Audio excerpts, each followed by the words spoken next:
You're listening to Inside Blitz with Levon Kirkland. All right. It's that time again. Welcome back to the Inside Blitz with Levon Kirkland. Coming at you live from the Wyatt Law Studios. And I tell you what, we have an amazing show this week. We are doing a two-part series. Today is part one, and we have the SIDs from Furman, Benedict, the Citadel, North Greenville, South Carolina State, Limestone, and Clemson. What an incredible lineup. Mike Foster, how are you doing today? Tell us about what's going on here at South Carolina Football Hall of Fame. Man, I am pumped because it's college football season, folks, and I'm excited about that. Clemson plays tonight against Georgia Tech at home. First game in South Carolina that we get to watch, and it couldn't come any sooner. Right, yeah. In my book. Almost here. I don't know about you guys, but it's been a long July, August, man. It's very long. It's been like 6 months. 6 months within 2 months. That's right. Yes. That's right. Well, we had a great time this weekend at the Southeast Game Exchange. Yes. At the Greenville Convention Center, had a great time. Levon Kirkland played some Man 20 and almost beat the winner. Almost, man. Of the tournament, which was huge. And one of the things we got to do is we got to announce our class of 2020 nomination. We'll talk about that in future episodes. But and we'll tell you how to check that out here in a little while. But one of the cool things too is we had all those video game fans out there. Yep. They came to our booth and they wanted to meet Levon, of course. Right. But Levon did a great job of selling memberships. Yes. And he's really getting that pitch down. Yeah. Now. Well, So, but that's what's exciting is that people of all types love football, love what we're doing, and I think that making a difference through football is starting to really resonate with people. Mm-hmm. Yeah, and that means I just want to encourage everybody out there, if they have an opportunity, to go to scfootballhof.org/join and become a member of the South Carolina Football Hall of Fame. It's easy. It's a 4-step process, and you become a member of the South Carolina Football Hall of Fame. You get to be involved in what we're doing, vote, get to know what events we're going to, get to meet guys like Levon Kirkland. But you also, and most importantly, get to affect how we run our programs, affect student lives, and really leave a legacy that you can be really proud of. And Levon, I think that's one of the things that makes me proud about our membership opportunities Yes. here with the South Carolina Football Hall of Fame, and how the community can be involved with us. And we're all members here. We're paid members. Yeah. Right. We work here, but we're also paid members. We're Yes. using our hard-working dollars and putting it back into the organization. That's how much it means to us. Right. But we need the community to continue to invest in us as well. It's a small monthly commitment. It is. But it makes a big $9.95. difference. Absolutely. And so, Levon, why don't you tell them a little bit about what sure. that $9.95 is able to do for our students? Well, here at the South Carolina Football Hall of Fame, we're making a difference through football. How do we do that? We do that by educating, empowering, and encouraging. We have different programs called our Bridge Builder, our Business Connect, and also our Workforce Development. And what we're trying to build here is character, academic, and character. Who doesn't want to do that? Who doesn't want to help a young man or a young woman that's in need? That's someone who could really do something great and positive in their lives. And guys, we're so invested. We got skin in the game. Yep. And when you have skin in the game, that means you really care about it, you understand your product, and you believe in your product. And we believe in our product and what we're doing here with the South Carolina Football Hall of Fame. Yes, we do. And thanks to all of you guys that have already joined. It's been amazing and very heartwarming to see all the people join up and support what we're doing at the South Carolina Football Hall of Fame. So thank you very much. If you hadn't done that yet, please go ahead. Doesn't take very long and do that, join scfootballhof.org. And hey, you're here to listen to the SIDs and get some great inside information. So without further ado, gentlemen, let's go to the phone lines and let's start listening to some of these great interviews. So let's take it away. This South Carolina football preview show with Inside Blitz with Levon Kirkland is brought to you by Hale's Jewelers. Hale's Jewelers has been a proud sponsor of our Collegiate Player of the Year award since 2014 and a local family-owned jeweler since 1856. Go see Lucian Lee and tell him Levon Kirkland sent you for all of your fine jewelry and watch needs. You can find Hale's Jewelers in Greenville on Haywood, down the street from the mall and across the street from Chick-fil-A, or at halesjewelers.com. This is Hunter Reedy, Sports Information Director at Furman University, and you're listening to Inside Blitz with Levon Kirkland.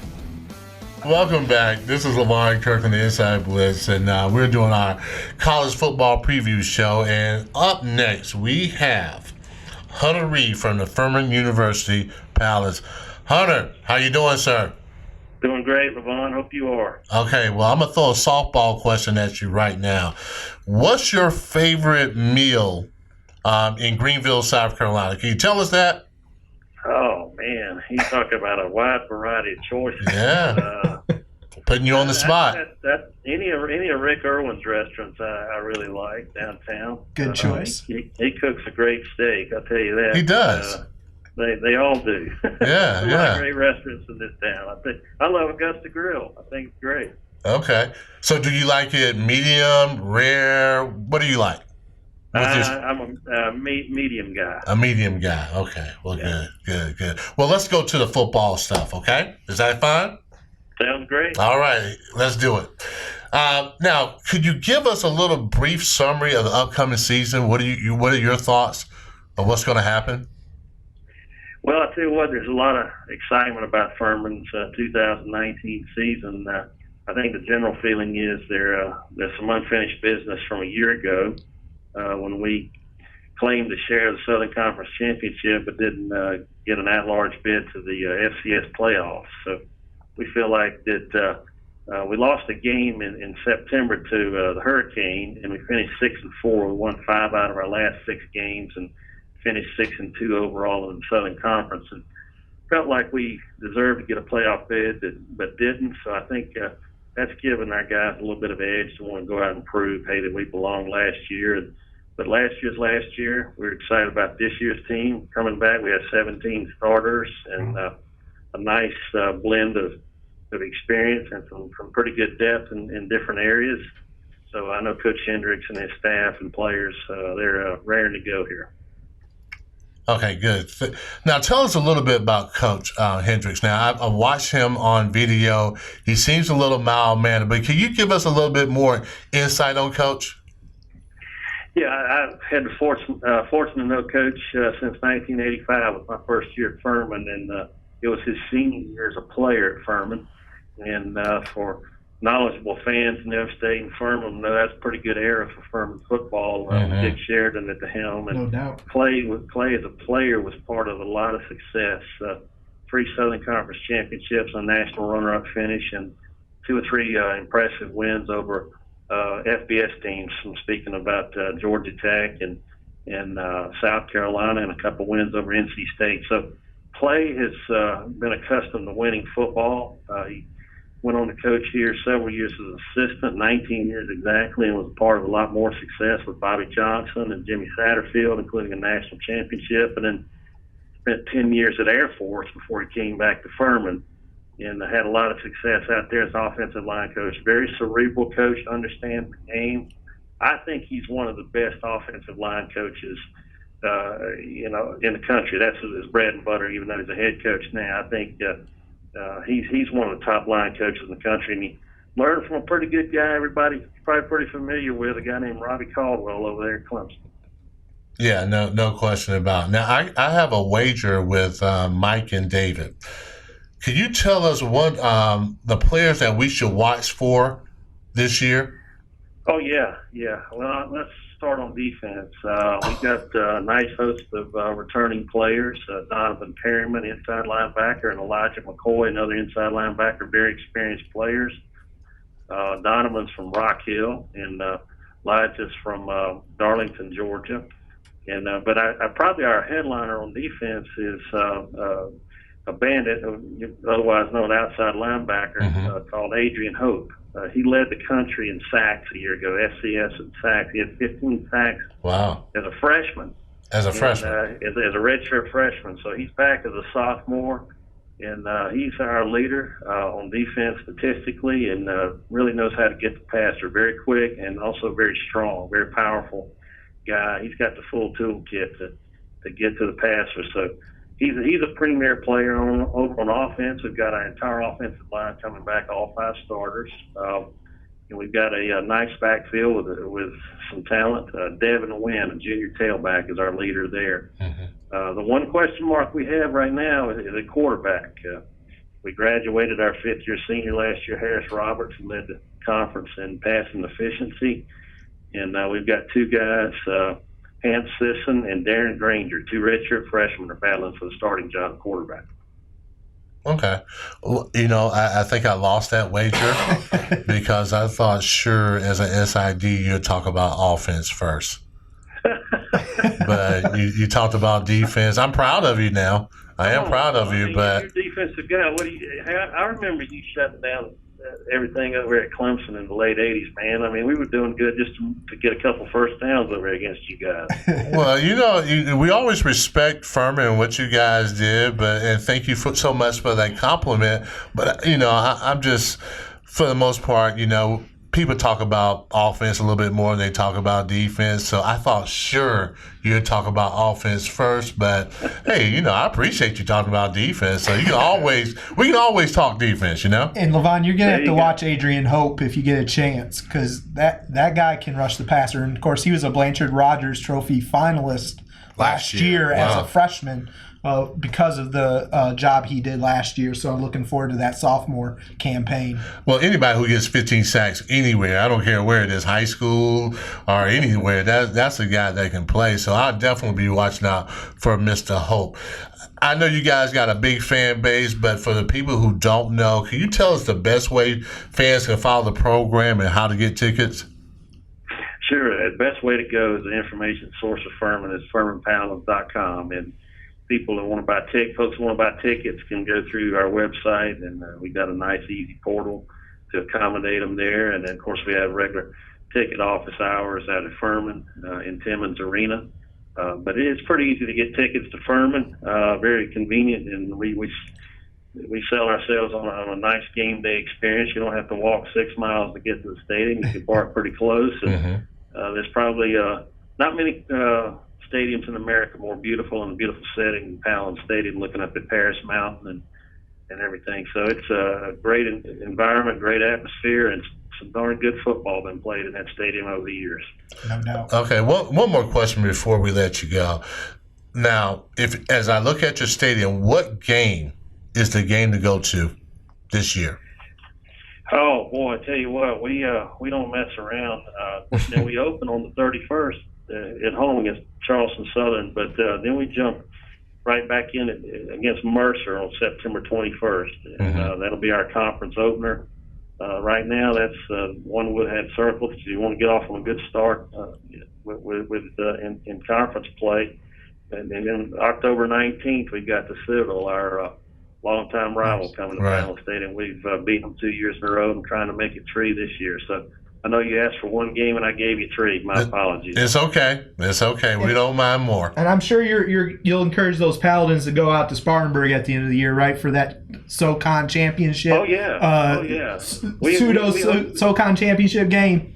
Yeah, we hope if we haven't clinched it by then, we hope to be playing for it against Wofford. They'll be tough. They're always tough at home, and we kind of had our way with them last year here in Greenville. But as usual, they're good teams defend their home turf very well, and they certainly will be a test for us. But we'll worry about Wofford in November. We've got a lot of games to concentrate on before we get there. So hopefully they'll be for some marbles when we go to Spartanburg. But we'll just we'll worry about that then.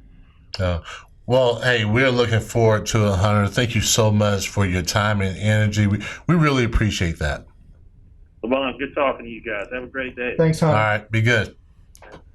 So this is his 34th year at Furman. Wow, that's fantastic. Jeez, that's a long time. That's a long time. Yeah. 34 years. That's fantastic. And of course, I understand that you've had Bobby Johnson and Dick Sheridan hanging around the practice field over there, and everybody's pretty excited about this year coming up with Furman. They were both there. I'll tell you what, Coach Sheridan looked great. He looked like he, throw a whistle around his neck and be ready to go. It was always good to have those guys back on campus. They know a little bit about football, and anything they can impart to young players and young coaches, you got an attentive audience out there when those guys are on campus. When we were inducting Coach Sheridan to the Hall of Fame, we had a great opportunity to talk to several of his former players, and I understand that Coach Hendricks to this day says he sees the phone and sees that it's Dick Sheridan calls, and it strikes panic and fear into him. It's funny.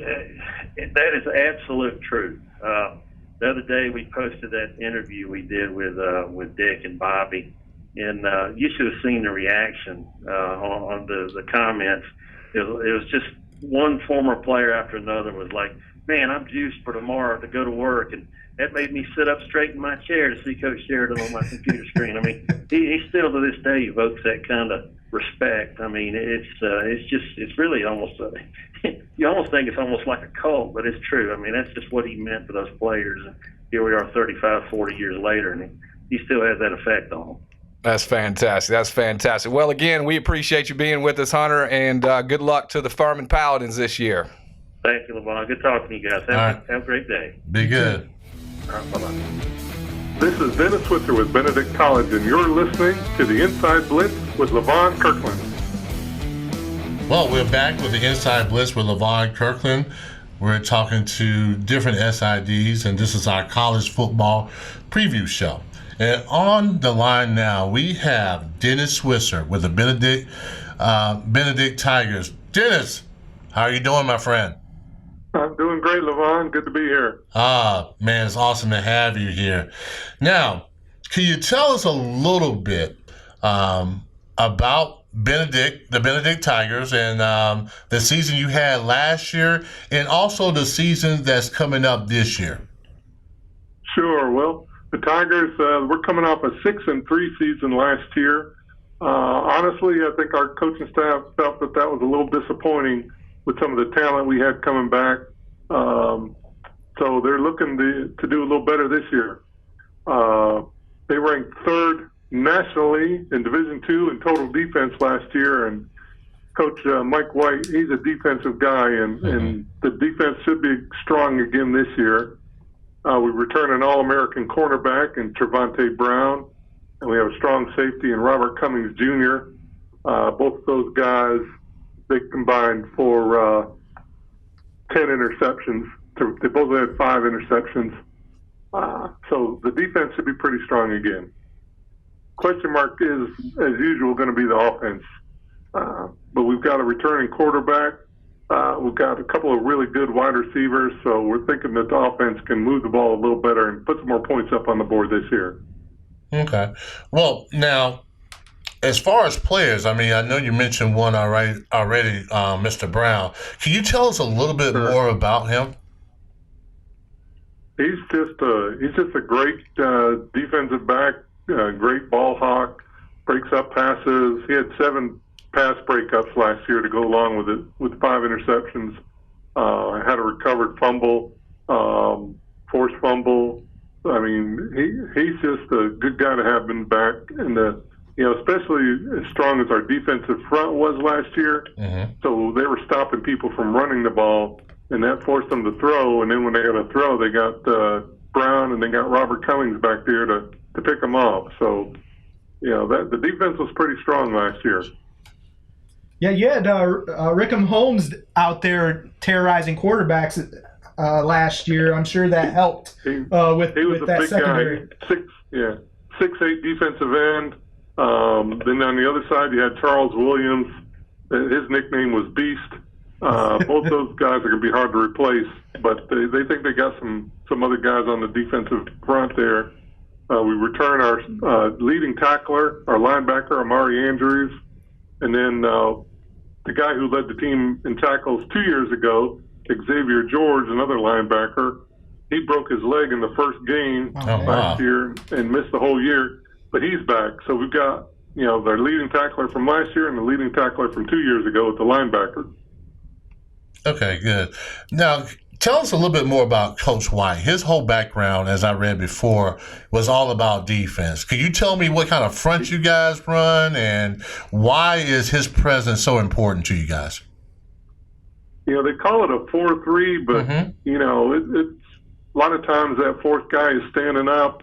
And one thing about him, they move guys in and out so much, depending on the ball position, the down, situation, things like that. They're moving guys in and out all the time, especially on the front, just depending on what the situation calls for.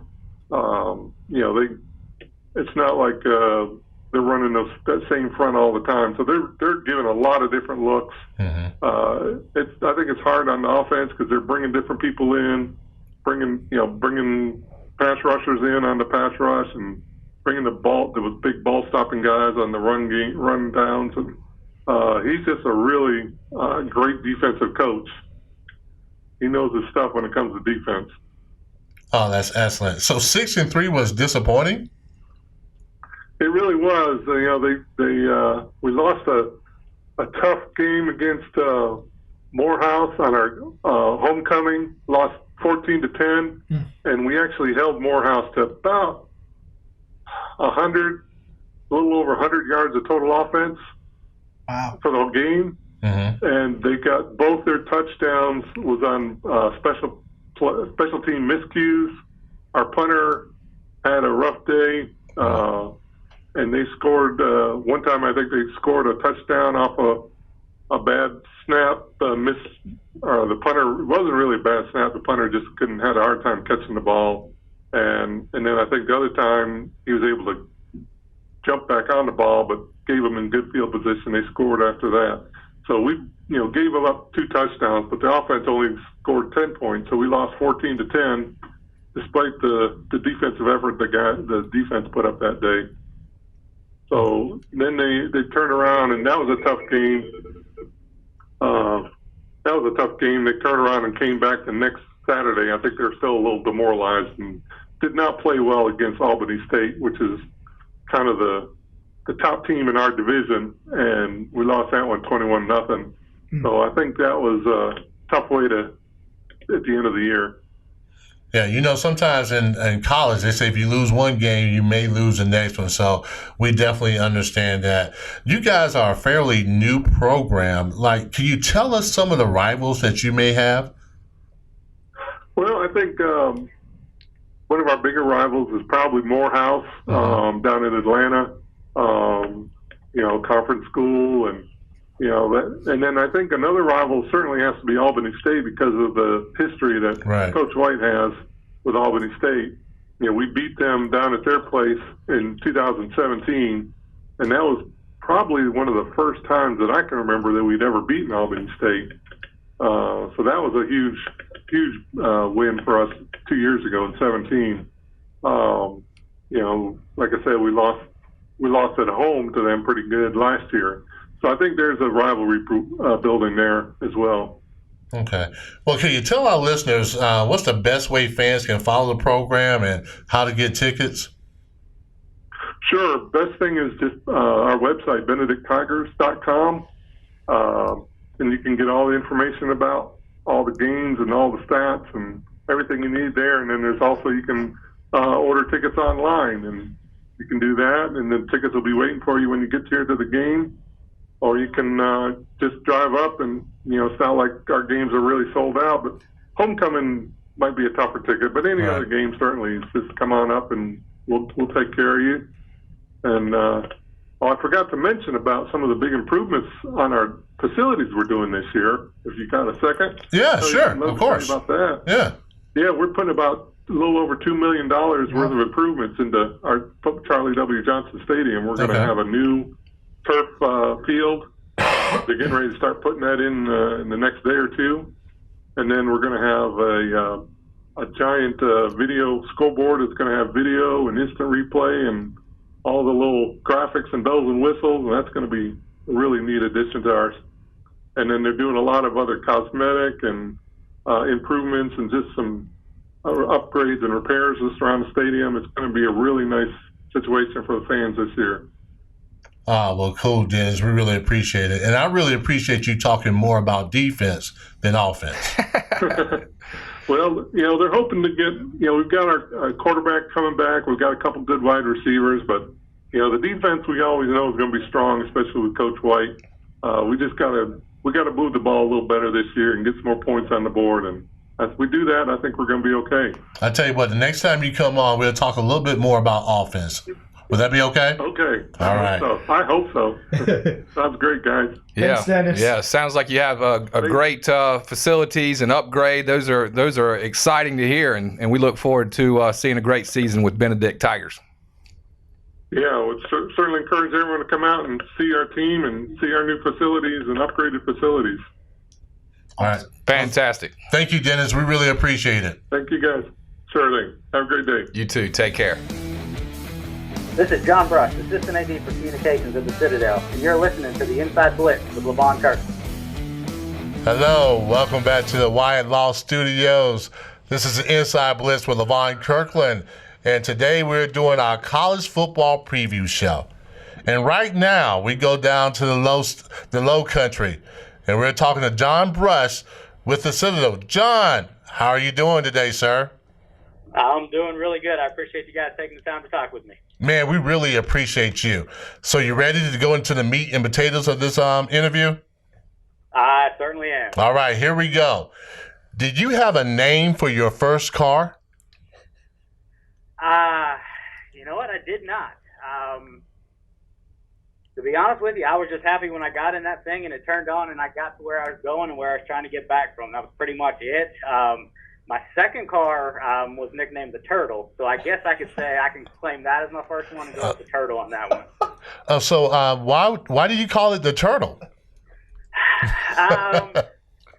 It was kind of a darker green in color, and that's kind of where it all started. But I was the one that, when I had that one early on in college, I was one of the few people that had a car, so everybody kind of piled into that. So I think that's kind of where I got the name, is everybody kind of got underneath in that shell there. Right. And everybody kind of piled in and piled out, so it kind of got the name of the Turtle. I think everybody's been through that, where everybody kind of piles into one car. So you were that guy, huh? I was that guy. Good or bad, I was that guy. That's awesome. That's awesome. Now, give our audience a brief summary of the upcoming season. Yeah, most definitely. This season could be a very good season down here in the Low Country. We got a lot of guys coming back on the offensive side of the ball, and we got a new defensive coordinator and Tony Grantham that came in and changed some things up. And we got the personnel in place. If we can stay healthy and a few bounces of the ball go our way, it could be a very successful season. Okay, good. Now, could you let us know some of the players that we need to kind of watch out for this year? Yeah, starting on the offensive side of the ball, our entire offense runs through our quarterback, and Brandon Rainey. He took over last year, the final 4 games of the season. We went 3-1 over that stretch, with that only loss being to Alabama. So, in his 4 games that he started, he averaged 132.5 yards a game, while our offense as a whole averaged a little bit over 317. So he's kind of the straw that stirs the drink with our offense. He's got a great understanding of the offense. 2 years ago, he was the starting B-back in this offense, so he kind of has an understanding of what everybody's role is. And he's kind of taken on a big leadership role this year that started in the spring and has carried over through camp. And the team's kind of followed him, and he was most recently named the offensive captain for this team. So, what he's done throughout the offseason and in the last season is going noticed by his teammates. And behind him, one of the unknown factors in our offense is going to be our B-back this year, in Clay Harris. He got probably about 100 carries last year, was very successful in his opportunities. He had one start last year, and he ended up running for 125 yards in that game. So he's got a lot of capabilities, and I think he's going to kind of come on the scene this year, and people are going to kind of know who he is, and he's going to become a household name. And, with both Rainey and Clay, it doesn't start unless you have the big guys up front. And, we returned 4 starters on the offensive line, so that's very big. There 3 of the guys are going into their 3rd year as a starter, while our center's in the 2nd year as a starter. He was a freshman All-American last year. So, there's plenty of talent up front, and, we've been in the top 10 in the country in rushing each of the last 8 years. So I could see this year being no different, with us being up around that 300 yards a game average.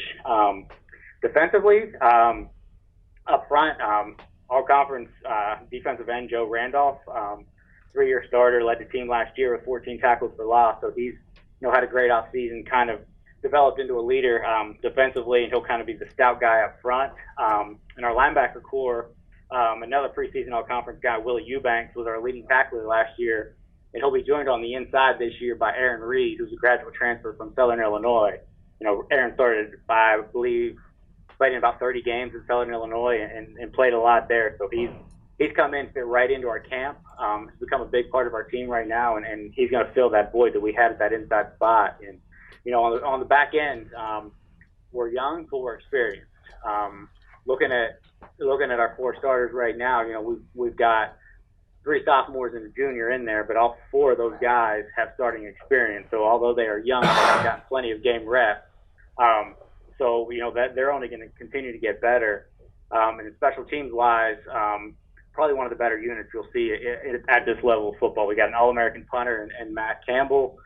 We got our long snapper that's back for his 5th year, and our field goal kicker went 14 of 16 last year. So we're kind of, we took a step forward in special teams last year. We also blocked 4 punts. So, we're kind of developing in all aspects, in all areas of the game right now. Sounds like your kicker could start for the Chicago Bears. He may get a chance here. We got him for 3 more years. Thanks for coming on, John. This is Mike Foster. We appreciate the opportunity to talk with you and learn a little bit more about the Citadel. Obviously, there's a lot of talk about Wofford and Furman up here in the upstate, and feels like the Citadel's kind of is not getting as much hype as maybe they should. And so I appreciate you repping the Citadel Bulldogs a little bit and trying to even out the score a little bit. But tell us a little bit about Coach Thompson. He's not starting to throw the ball around a little bit more. We talked with Wofford. They said that they're going to be throwing the ball around a little bit more, and Georgia Tech is going to try and do that too. So all these triple option guys are trying to add the passing game to the mix. Is Brent planning on adding a little bit more passing to the game?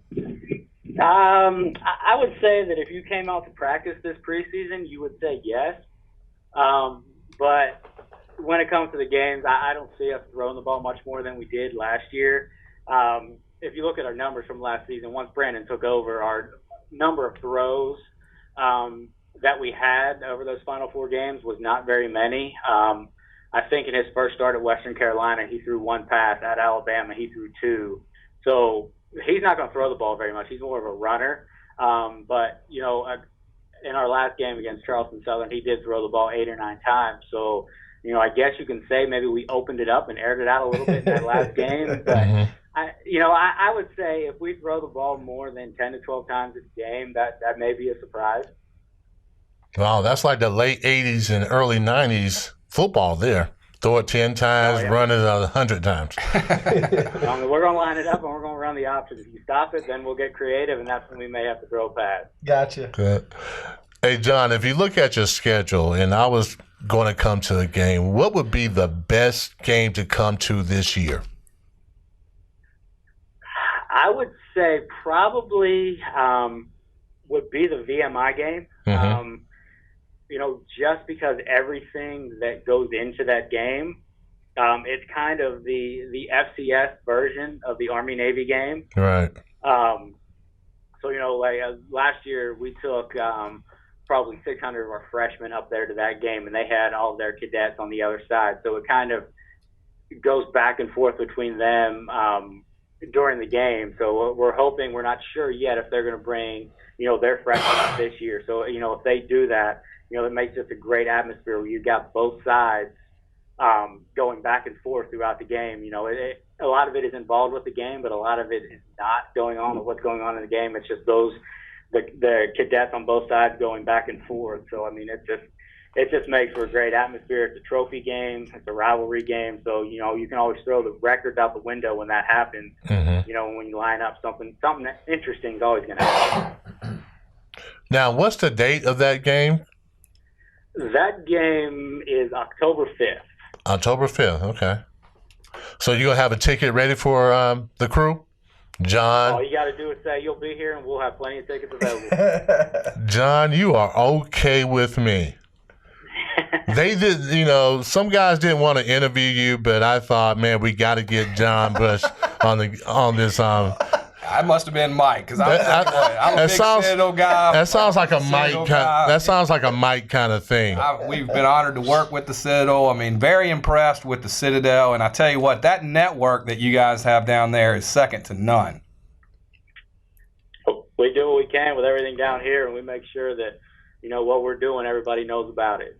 Very impressive group, and certainly we have a lot of respect for the military here with the Inside Blitz and the South Carolina Football Hall of Fame, and it's an honor to have the Citadel represented today, and we appreciate you doing so, John.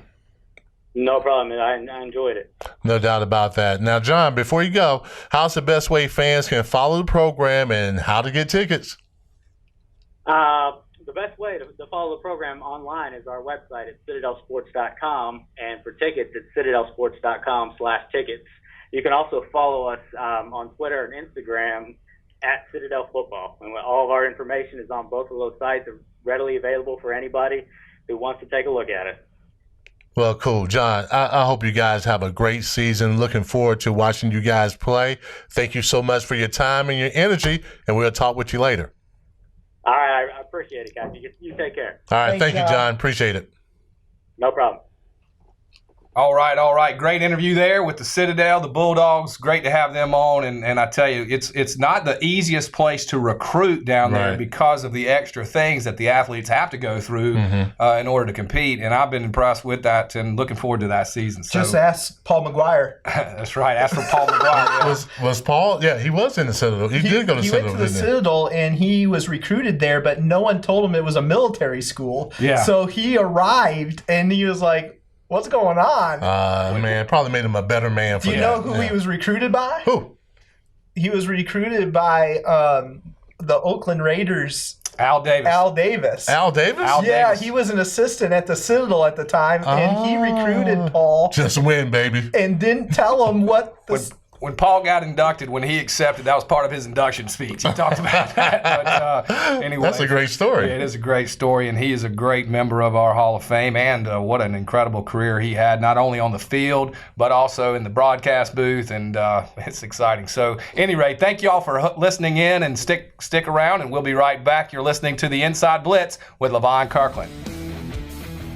This is Robbie Gowers of North Greenville University, and you're listening to Inside Blitz with Levon Kirkland. Welcome back to the Inside Blitz with Levon Kirkland. This is our college football preview show. And now we're going to go to North Greenville, where we're talking to Robert Gowie. Robbie, how you doing? Good, man. How are y'all? Oh, we're doing great. Now, do you want a softball question, or you want me to get right to the facts? Man, let's get right to the facts. Okay, sure. Let's do this. Okay, well, good. Now, could you give us a brief summary of the upcoming season? Well, it's year 2 in the Gulf South, so there's still probably going to be a few growing pains. We're playing one of our games against the defending national champion, the other one's against, I think we had to play 2 or 3 guys that made the playoffs last year. So we're still kind of in that phase of figuring everything out. But I think we've got better depth this year. We have a couple tune-up games before we get right into conference play, so that'll always help. And if we can figure out where we're going to fill in some holes, in a couple different positions. I think we can expect some big things, some improvement from last year. I think we won 4 games last year, but we were in several of those games and just couldn't quite pull it out at the end. So I think if we can make a few more plays, cause a couple more turnovers, I think we're looking at a pretty good year this year. So we're excited up here. Okay. Could you tell us some players that we should be watching out for? Man, there's a few. Obviously, the obvious pick is Aaron Watson. I think he'll be a junior this year, defensive back, who was an all-conference first-team guy, an all-region. He was All-American for one of those publications. He led the country in interceptions. Well, he led the Gulf South in interceptions last year throughout the regular season. We got a couple guys up front, and Kwame Livingston and Zeke, who are going to be a force on the inside on that defensive line. We run a 3-5, so you know as well as I do how important that inside 3 technique is. And Zeke was a freshman last year, and had he was up at the top of the conference in sacks and stuff like that. Offensively, offense is probably where most of our question marks are. Quarterback, we got Logan Bird coming in, transferred, originally signed with North Carolina out of high school. He was the 15th ranked pro-style quarterback in the country his senior year, whatever. I don't believe in recruiting rankings, but they kind of tell a story about how good a kid is. Receiver, maybe Lucas Catalfomo. He stepped in last year and played really well for us. Came on really strong. Led the team in one of those categories. I'm not sure, but I think those are some good names to look for. Defense has them all over the field. Johnny Worthy and Brandon Berger. So that Brandon Berger guy is crazy. Brandon Berger, yeah, man. He interned with us that last spring. We like Brandon Berger. Well, he's a middle linebacker, so what do you expect? Right. Yeah. Make sure that you keep him on the straight and narrow, my friend. Yeah. You got to keep him unchecked. You can't really count on anything, not crazy for those guys. Right. If you didn't mention him, we were going to have a little bit of an issue, though. Like I said, man, our defense, we have I was going through and doing the season preview, and it's ridiculous how many guys we have that might not have started last year, but played, significant time, had some quality downs, stuff like that. So it's hard to narrow that defense down. But Berger and Johnny Worthy and Aaron Watson, and then those guys up front they're going to carry a big load this year. So it'll be fun to watch them. Well, nice. Now, could you tell us something special about going to North Greenville? If I'm going to a North Greenville game, what is something I should look forward to? Oh, man. We could sit here for hours to talk about this. One thing we do here, and David Wyatt and all those boys have been up here for a couple games, and beautiful. We went to their game one time.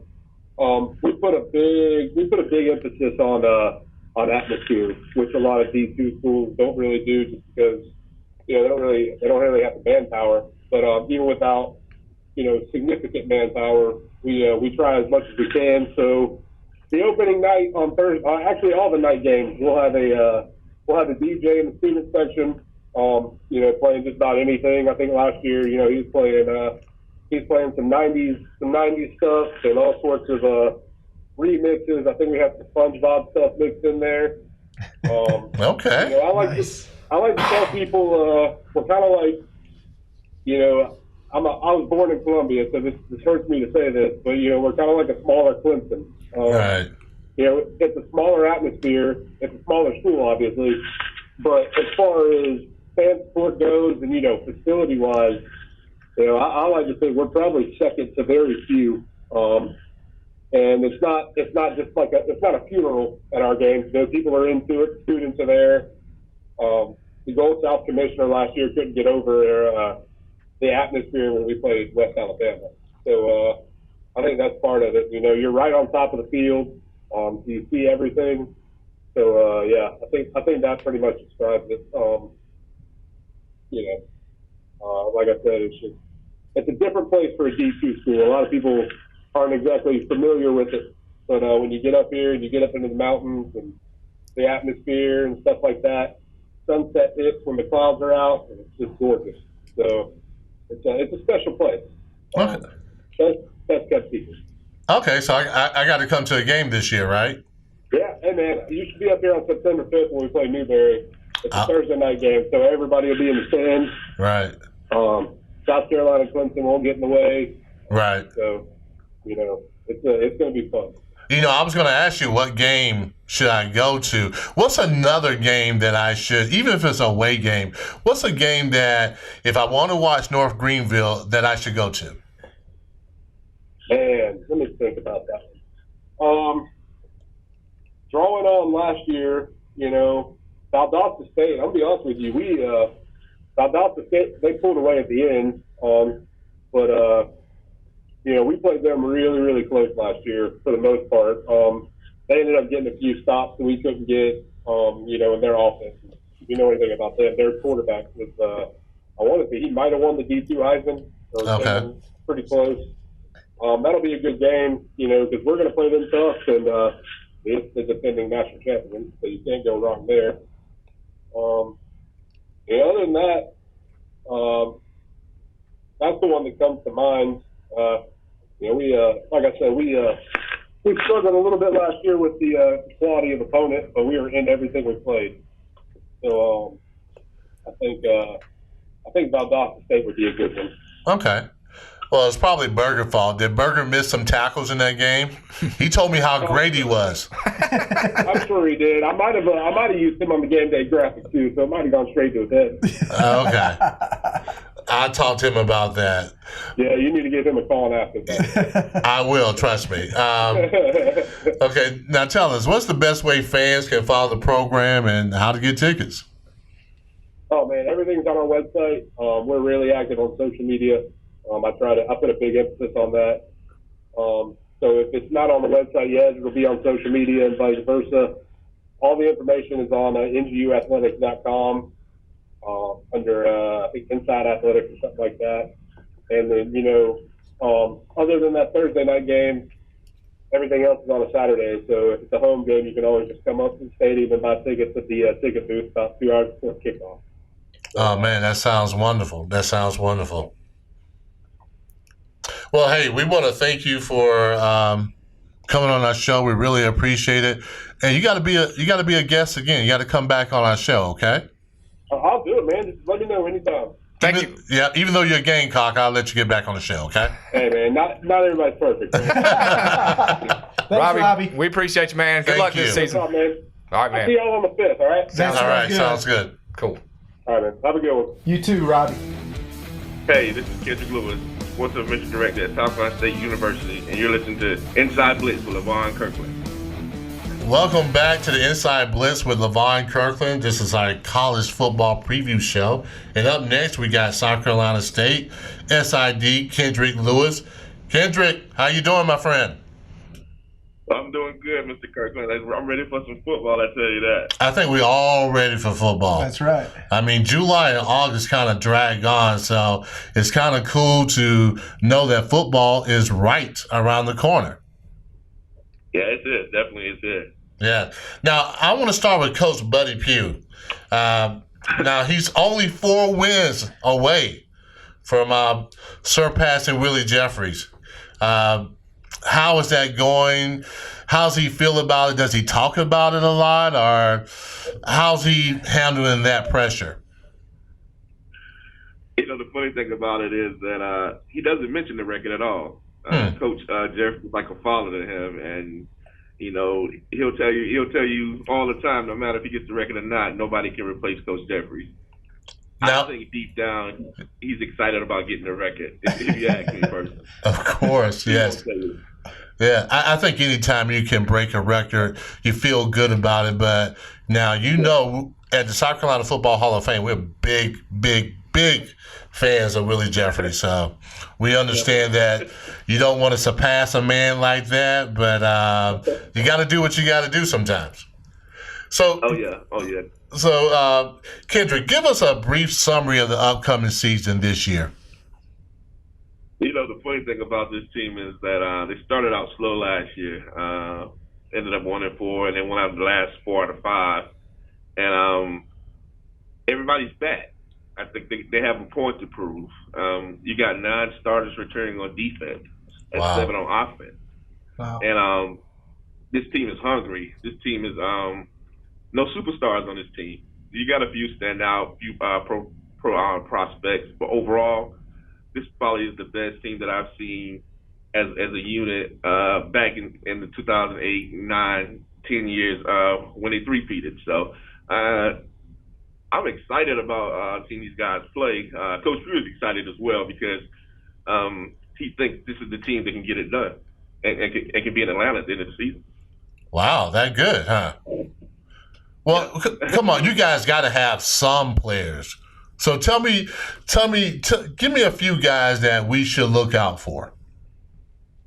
Well, definitely Tyrese Nick, the redshirt junior quarterback. He finished like 28 yards short of rushing for 1,000. He threw for over 1,100 yards. He's coming as number 1 starter. But you got redshirt freshman Corey Fields is pushing it.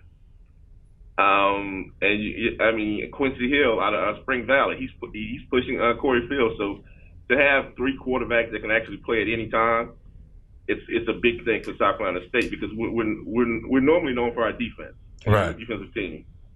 But then again, you got Alex Taylor, 6'9", 320 tackle out of Moncks Corner. Wow. Okay. He's our top pro prospect. I think he already has an invite to the Senior Bowl. Wow. Smokes. That's real good. That's real good. So if I'm a fan or I'm just trying to check out a game at South Carolina State, what's a good home game that I should go to? The Aggies come to town. Oh yeah. A&T come to town this year. We definitely, that's always a knockout, drag-out fight. That's our biggest rivalry in the conference. We definitely want to get after those guys early, the way we lost last year down at their place. So that's going to be a homecoming number 2 for us when the Aggies come to town. Well, wow. What's nice about South Carolina State is that halftime is just as cool as the game, right? Halftime is the game, right? Yes, sir. The one-on-one, yeah, the one-on-one marching band, yeah. They definitely excite the crowd, and even when we're on the road, everybody wants to come see the one-on-one. So, that's one of our signature programs here besides the football team. And we're excited. We're ready for some football. If you came to the spring game, you'd have seen that, hey, people are tailgating. The stands are pretty full. So wow. We're excited about things in the next 2 weeks. It's gonna be a tough home opener against Wofford. They're really good. Okay. They're really good. Yeah, no question about it. But hey, can I get tickets for that game? Definitely. Yeah? Yeah. Okay. I know Coach Willie Jeffrey, so. Well, that's half the battle right there. Yeah, that's half the battle. I want to at least come to one game and enjoy the surroundings and enjoy the band. Yeah, anytime any of you guys, you're welcome at Oliver C. Dawson, and we'll get you down here and show you a good time. Man, that's what I'm talking about. See, I knew I liked you automatically. Now, for real, can you tell us the best way fans can follow the program and how to get tickets?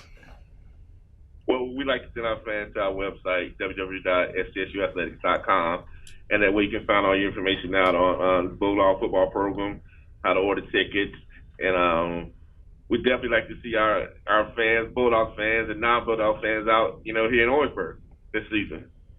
Man, that sounds terrific. Thank you so much for being a part of our show. We really appreciate it. Thank you guys for having me. Thanks, Kendrick. Thanks so much. All right, thank you. Take care. Hi, it's Ernest Myers, the Assistant AD for Media Relations at Limestone College. And you're listening to the Inside Blitz with Levon Kirkland. Hello, welcome back to the Inside Blitz with Levon Kirkland. We're doing our South Carolina college football preview. And now we're going to Limestone College where we have Ernest Myers. Hey, Ernest, how you doing, sir? Good. How are you today? We're doing fantastic. Thanks for asking. We had a lot of SIDs here today, and we really appreciate your time with us today. And we just want to ask ask some questions. And usually, I kind of ask a softball question at first, and we all have a wager on this. What's your favorite restaurant? Is it Limestone or is it Gaffney? Where is it located? It's located in Gaffney? Yeah. Okay, can you tell us what's your favorite restaurant in Gaffney is? Favorite restaurant? Yes. That's actually a hard question. Okay. There's so many good restaurants here, but I'm going to have to say probably Olive Garden. Olive Garden. There you go. Okay, so what's your go-to meal? Obviously the tour of Italy. The tour of Italy. Okay. Well, we definitely got it wrong, but that's no problem. We got it wrong. So, could you give us a brief summary? A brief summary of the upcoming season this year? Sure. This is I wouldn't say a rebuilding year. This is probably going to be more of a re-character year where, we've had some turmoil on the team last year with the coaching situation. And Brian Turk, who was an assistant that was hired by Mike Furry, former NFL player, and spent 2 years as our head coach here at Limestone, left for the Chicago Bears to coach wide receivers. He brought Brian Turk on as an offensive assistant 2 years ago, and now he's our head coach. He's kind of in the position now where he's kind of remolding the team. Of course, we're still a pretty young team. This is only our 6th year of competition, but he's done a good job of kind of resetting the tone. And I think the team's just kind of looking to move past an 0-10 season this past year, kind of hit the reset button. And I think they've done a really good job of that, and they're going to surprise the people this year. Okay. Can you tell us a little bit about Coach Turk a little bit, just some of his characteristics, and what do you see that he's doing a great job of doing? Sure. Yeah, Coach Turk, he cut his teeth under Steve Spurrier at South Carolina. Okay. He kind of worked his way up from a student assistant all the way up to where he was the assistant director of recruiting during Will Muschamp's first couple of years with the program at South Carolina. He's a great family man. He's taught our guys a lot about servant leadership. And he's got a pretty good offensive mind. He's our offensive guys like Jacory Patton was our freshman of the year 2 years ago in the conference, and then last year quarterback DJ Phillips was the leading passer. So that's kind of him in a nutshell. I know we don't have a lot of time to go too deep, but well, that's okay. Now, I knew you were going to go more offense. Most of the SIDs, they go more offense. Can you tell us anything about anybody's on defense? I'm a defensive guy. We actually do have a pretty veteran defense coming back, especially our front seven. But I know you played on the line when you were playing, so we'll have a pretty senior heavy line this year on defense. Start with Christian Shoup and working the way down with Calvin Adkins. Calvin Adkins was a second-team all-conference selection 2 years ago. He missed most of last year, but he's back this year. We're expecting big things from him. Dalton Yates returns for his 5th year. He was also injured last year, but he's our all-time leading sacks leader, so he'll be back in the fold. And then we have some really good linebackers this year. I think we'll have a question mark with our defensive secondary. Just not a lot of experience there. And we lost, of course, Josh Simmons, who was Mr. All-American, All-Pro. He's now with the Chicago Bears. Wow. So we'll definitely miss him this year. There'd be some big shoes to fill there in the secondary. And then I think our special teams, they're going to be pretty talented as well. There's a nice little kicking competition going on, but our punter is already pretty much set. He's preseason on conference. We have a pretty solid long snapping crew. So again, I think we're going to have it's going to be kind of one of those years where we're building towards something, but I think we're going to come out and we're going to surprise some people this year. Okay. Well, Ernest, you're really one of the first ones, SIDs, to talk about special teams, so that's pretty cool. And I know that you have circumstances over there, and we want to make sure that we're patient with your time. So we want to ask you, what's the best way fans can follow the program and how to get tickets? Best way is through our website, go to limestonesaints.com. You can follow us live stats, live video. You can purchase tickets for home games and away games. We also have a couple of weekly shows that we have here in the upstate with some radio stations. One's ESPN Upstate. Show every Monday. Not sure of the timing for this season quite yet, but we will have that on Mondays. And then we have one at our local radio station here in Gaffney, WZZQ. And they can be found on the World Wide Web at WZZQradio.com. And we usually do that at one location at Wings, etc. here in town. And that's also on Mondays at noon. So did you design the uniforms? I really like your uniforms. The colors and everything. Yeah, they don't ever give us a uniform than that. They don't let you be creative like that? No, I wish they did. Yeah, those are nice uniforms. I really do like them. That's why I used to like the NCAA game. You can create your own university. Yeah.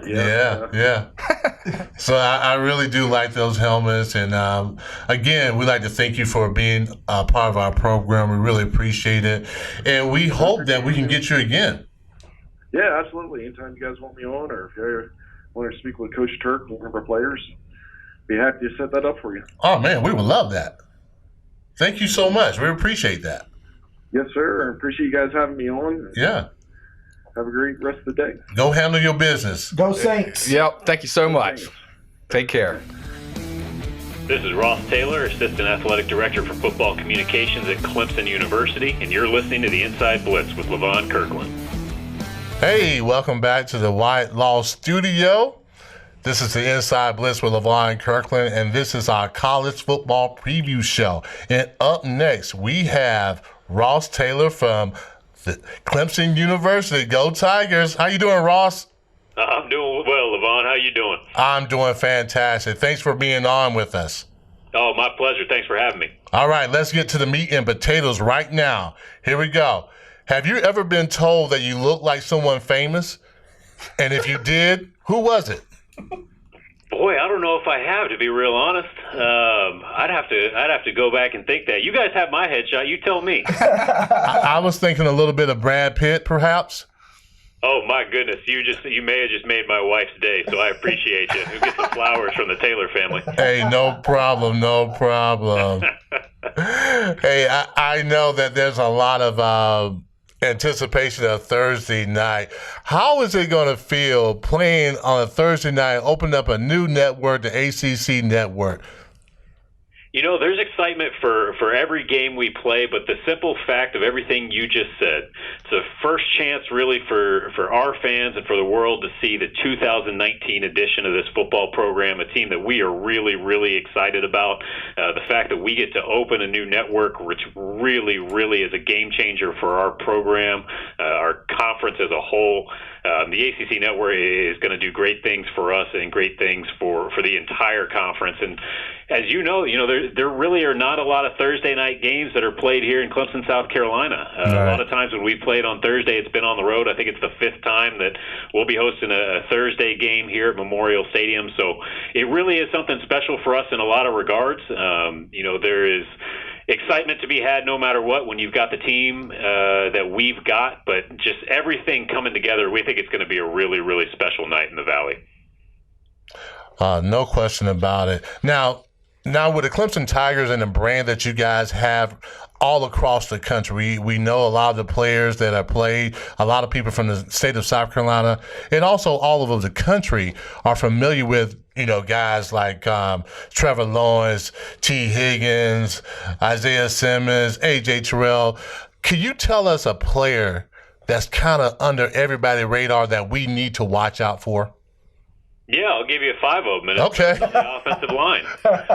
Everybody loves talking about our offensive skill positions. Mm-hmm. Everybody wants to point out the quarterback with the hair, and they want to point out the running back that nobody can tackle, and they want to point out the oak trees we've got at the outside receivers.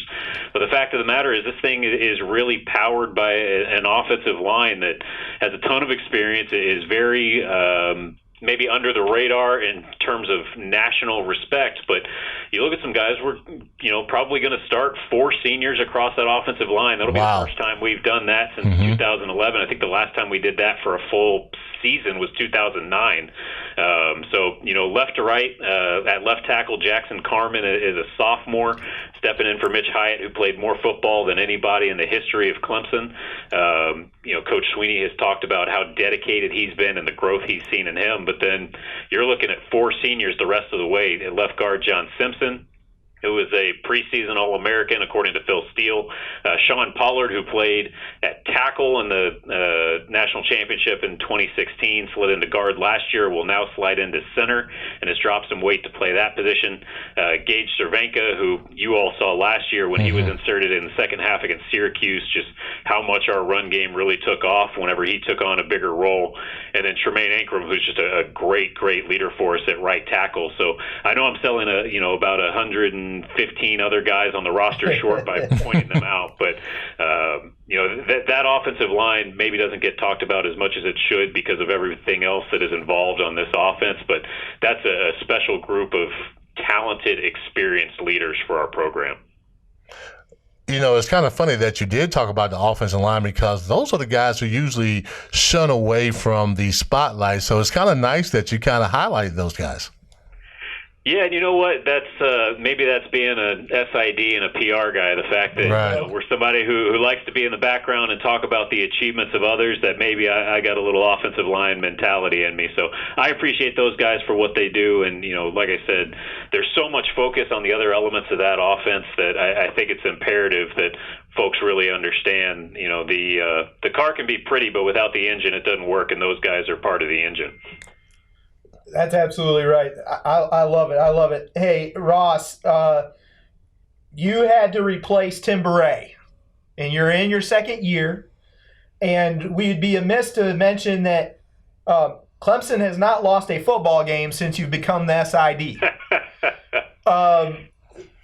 That being said, what's it like going into your second year? You feeling good about where you're at And I know Tim Beret's been around and been helping out a lot, but what has his mentorship meant to you? Well, I tell you what, even though I didn't work directly under him, there's nobody better to learn this business from. I mean, he is an icon and a Hall of Famer and a legend in our business for a reason. Levon's going to get his name on the stadium here this year, and I mean, we can probably just count down the 9 years of eligibility until Tim Beret's name is right next to him. I mean, he what he means to this program, despite never lacing up a cleat or anything like that, is truly impressive, and just what a legacy we have at this position with Bob Bradley and Tim Beret. That no doubt. There's not a day that goes by that I don't take for granted the position I'm in or the folks that came before me, and I'm so blessed to follow in that lineage. Cool.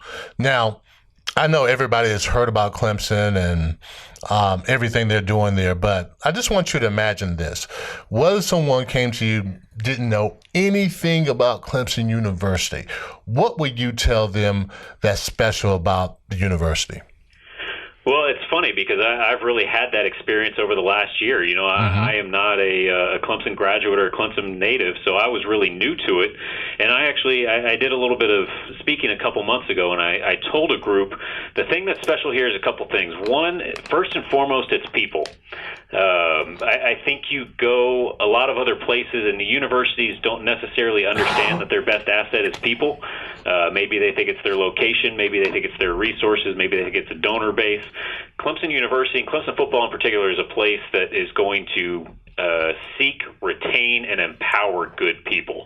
And that's across the board, and I think that shows from our leadership with President Clements, Athletic Director Dan Radakovich, Coach Sweeney, just all across the board. The people here really make the difference, and it's family. You know, we toss the term Clemson family around all the time, and quite honestly, from the outside, it looks like a clever marketing gimmick, but it really is not. I mean, the extent to which Clemson folks look out for each other, and really all they want to know, even with me, you know, being an outsider coming in, all they want to know is that you love Clemson as much as they do, and boy, do they love Clemson. And that's really what it boils down to. And it's a group of people that looks out for one another, cares for one another, cares about doing everything the right way to the best of their ability.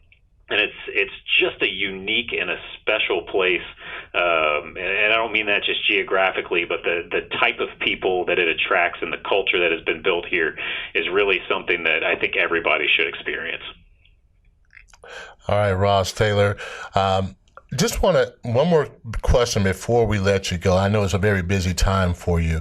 I know most people know this, but how's the best way fans can follow the program and how to get tickets? Beautiful thing is there's no shortage of ways to do it in either regard. You know, our online home is ClemsonTigers.com, and, you know, our staff does just an unbelievable job of keeping content going through there. But the other part of it is, you know, we have really been at the forefront of social media push in college football and college athletics as a whole. Our creative solutions and digital media team here does an unbelievable job on Twitter at Clemson FB, on Instagram at Clemson FB, on Facebook and YouTube as well. I mean, the content they are producing there is just truly special. On top of that, you know, this week we've had All In, the Clemson football family, appearing on the ACC network. For folks who don't yet have ACC network, better get it before tonight, before we kick off on Thursday night. Make sure they can see the game. But on top of that, you know, tickets are available for certain games at ClemsonTigers.com or by calling 1-800-CLEMSON. So, you know, the special thing we have here is no matter who we're playing, our stadium's packed and our fans are involved, and that really is part of our competitive advantage, and we appreciate that, and we look forward to having 7 beautiful days in the Valley with not a seat to be found, but we've got a couple left, and we'd love to have folks join us in Death Valley. Oh, can we join? Yeah? Free tickets? One more question before we go. It's been well documented about Dabo and the job he has been doing with the football team. In your own words, can you tell us what's so special about Coach Sweeney? He is exactly who he appears to be, which sounds like a simple statement, but it is really, truly baffling the extent to which he is always on. And I mean that as a compliment. You know, coming from the outside, you see him on camera and how genuine and authentic and engaged and energetic he is. And you almost wonder if it's some kind of put on. I think everybody thinks it's fake or some kind of facade, people that don't want to believe it. And it is tough to believe because it's almost superhuman. But that is who he is. 24/7, he's thinking about others, cares about others. That energy doesn't change. He never lets anything steal his joy. He really is just in addition to being a special football coach, it's a force of life that you don't see in a lot of places, and you understand and see why people follow him and believe in him, and that's who he is. Ross, we really appreciate your time and energy. Thank you so much for being aboard. We really appreciate it.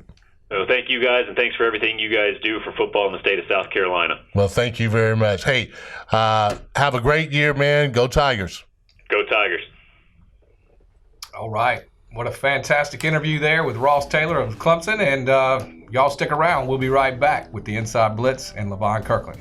This South Carolina football preview show with Inside Blitz with Levon Kirkland is brought to you by Hale's Jewelers. Hale's Jewelers has been a proud sponsor of our Collegiate Player of the Year award since 2014 and a local family-owned jeweler since 1856. Go see Lucian Lee and tell him Levon Kirkland sent you for all of your fine jewelry and watch needs. You can find Hale's Jewelers in Greenville on Haywood, down the street from the mall and across the street from Chick-fil-A, or at halesjewelers.com. All right. Wow. Welcome back to the Inside Blitz with Levon Kirkland. I mean, what a great interview with a bunch of great SIDs and assistant athletic directors from across the state and some of these storied programs here in South Carolina. Levon, it's been a minute perhaps since you've been in school and actually as a player interacted with the SIDs. But help me and some of these other folks out here understand, what is the role of the SID? How did you interact with the SIDs as a student? Sure. The SIDs are basically the guys that have all the information. So they have the information on the students. They have information on the coaches, and basically they kind of set you up for different interviews. So when I was with Tim Beret, Tuesday was our day of the press conference. He'll call you up if he wants you that day. And I have to say that I did a lot of interviews in my day. It was also a good way to build relationships with those guys. And we built those relationships, and especially during the bowl time, I got a lot of interviews. So I guess I was pretty decent. Yeah, well, that's fantastic. And they'll tell you about stats and all that stuff. Tell you about the everything. Records. They keep up with everything. Of course, Tim Beret, he's a Hall of Famer. Encyclopedia with it. Fantastic. Mike, now we got the Blanchard-Rogers Trophy out here, which is an original piece of artwork commissioned specifically for this award. Tell the listeners, what is this? Who gets this? What's this award all about? Well, we kind of call it the South Carolina Heisman, and we call it that because it's named after Doc Blanchard and George Rogers, who are the two Heisman Trophy winners with South Carolina ties. And a player who's eligible for this award either has to be born here, grew up here, or went to one of the in-state schools. And oddly enough, Doc Blanchard and George Rogers kind of both fit in that realm. Yeah. So and both in our Hall of Fame. Both in our Hall of Fame. So Doc Blanchard grew up here in South Carolina, in McCall, South Carolina, and went to UNC and then to Army, where he won the Heisman Trophy.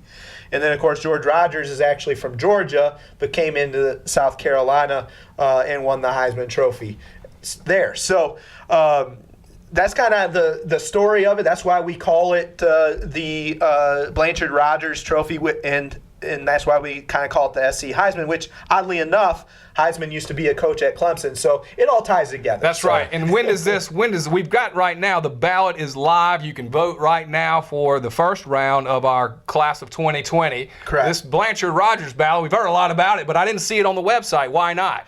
Well, this we usually announce later October, early November, usually after the first half of the season, so that way we can kind of get a feel for who is stepping up. You know, there's injuries, there's things like that. We want to see some history of how they play throughout, and we scout them. We have a scouting. There's a scouting department. Yeah, we have a scouting department. So every Saturday, Thursday, Tuesday, whatever it happens to be, the game.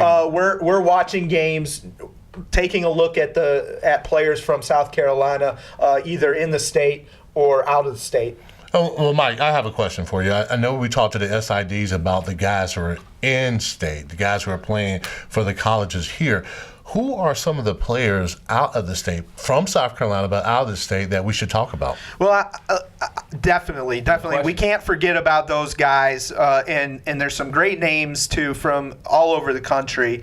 But today I want to focus on some of the smaller school guys. Yep. You're going to have to stay tuned for our episode that's coming out tomorrow for the bigger school guys. Right. So yeah, no question. a little bit of a radio, tease there. But first guy on the list is Rogan Wells, and you're like, who? Rogan Wells. Well, he's from Fort Mill. He was actually a finalist for this award last year as a freshman, as a redshirt freshman. Wow. In his first season as a starter. Ended up being a Harlan Hill Trophy runner-up nationally, which is the D2 version of the Heisman. He won the D2 national championship, led his team to a perfect 14-0. So if there was more than one quarterback from with South Carolina ties that led their team to a national championship in an undefeated season. There you go. The other guy was Rogan Wells. There you go. Not Trevor Lawrence. Well, Trevor Lawrence did it, but no one really knew about Rogan Wells. But he's from Valdosta State. He threw for nearly 4,000 yards. Wow. And he had like over 50 touchdowns. Jeez, this guy can play. Passing and running. So, I don't care where you're from. You put 50 touchdowns, then you're a player. Yeah. So he's a great player. Then you have Raymond Johnson from Sumter, a junior defensive end, Georgia Southern. He's a 2019 preseason All Sun Belt first team right now. Last year, as just a sophomore, had 8 tackles for loss and 4.5 sacks, 3 fumble recoveries, and he was a second team All Sun Belt in 2018. But he even flashed against Clemson a couple of times when they played last year, but he was still a young player. And then Shai Wards, he's been in the news recently for not so good things, but the charges got dropped. But he's a great kid.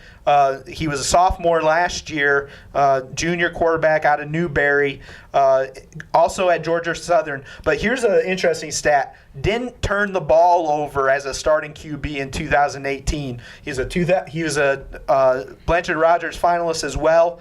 But he plays an option-style offense, and he didn't fumble. Didn't lose a fumble and didn't throw an interception. That's an impressive stat. That's amazing. Yeah. And so great balance there. So looking for big things from Shai this year. And then Nasir Player, which is a great name for a player, out of Columbia, South Carolina, from East Tennessee State. He's a redshirt junior defensive end, but he's the 2019 preseason Defensive Player of the Year, first team All-SoCon. He's 6'5", 271 pounds. I'm thinking that this guy might actually have an NFL shot when he leaves, because usually as an FCS player, size is an issue. Right. Size isn't an issue for this guy. Right. And last year he had 43 total tackles, 11 tackles for loss, 6 sacks, 11 QB hurries, and 3 forced fumbles as a sophomore. So we can only imagine what he possibly could do with a little bit more strength, a little bit more maturity going into his junior year. So we're excited to see what he's able to do this year. So there's some of the small school guys. That's fantastic. I tell you what, Levon, South Carolina, we put out some talent, don't we? We put out some real serious talent, no question about it. Well, it's exciting. And for those of you that hadn't followed the Blanchard-Rogers Trophy Award, it is a great group of players. We can see just by this handful of guys that Mike's told us about today. It's something that it's South Carolina, as a South Carolinian, I'm very proud of. No question. Can't wait till tomorrow to talk about more. And, of course, the SIDs pointed out a lot of great ballers earlier in the show. So thank you very much for your support. We appreciate the sponsors. We appreciate Evan Tripp. He's a great producer. And please do support us. We are making a difference through football. We're the Inside Blitz with Levon Kirkland, and we'll be right back tomorrow. So don't miss another great show. You're listening to Inside Blitz with Levon Kirkland.